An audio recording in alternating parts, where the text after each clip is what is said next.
পাকিস্তান ক্রিকেটে আবারও বিতর্কের জন্ম দিলেন মোহাম্মদ আমির। মাঠের আগ্রাসী বোলিংয়ের মতোই এবার মুখ খুললেন পাকিস্তান ক্রিকেট বোর্ডের বিরুদ্ধে।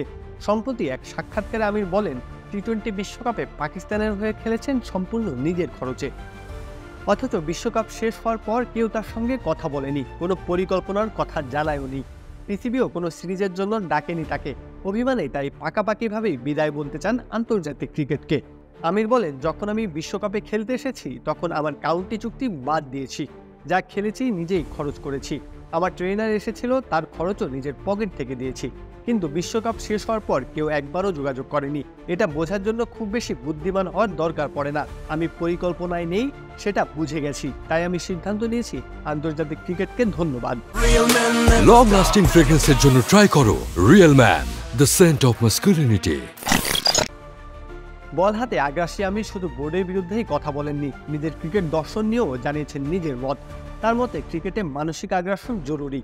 তিনি বলেন, প্রথম বলে যদি কেউ আমাকে চার মারে আমি তাকে জড়িয়ে ধরতে যাব না, বরং কিছু একটা বলবো যাতে ওর মনোযোগ নষ্ট হয়। এটা স্লেজিং নয়, এটা খেলার কৌশল। আগের দিনের ক্রিকেট খেলোয়াড়রা মাঠে মারামারি করে ফেলতো বলে মনে হতো, আগ্রাসন ছিল খেলায়।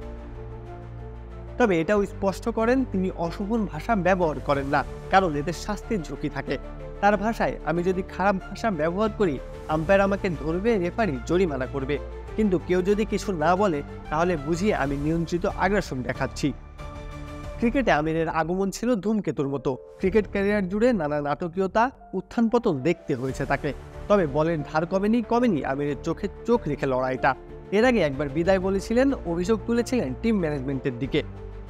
তবে জাতীয় দলের জার্সি গায়ে টি-20 বিশ্বকাপে আবারও ফিরে আসার সিদ্ধান্ত নেন। এরপর পাকিস্তান ক্রিকেট বোর্ডের অবহেলার শিকার হয়েছেন। তাই তো অভিমানী আন্তর্জাতিক ক্রিকেটকে আবারও ধন্যবাদ জানিয়ে রাখলেন। প্রত্যয় হক কাব্য, খেলা ৭১।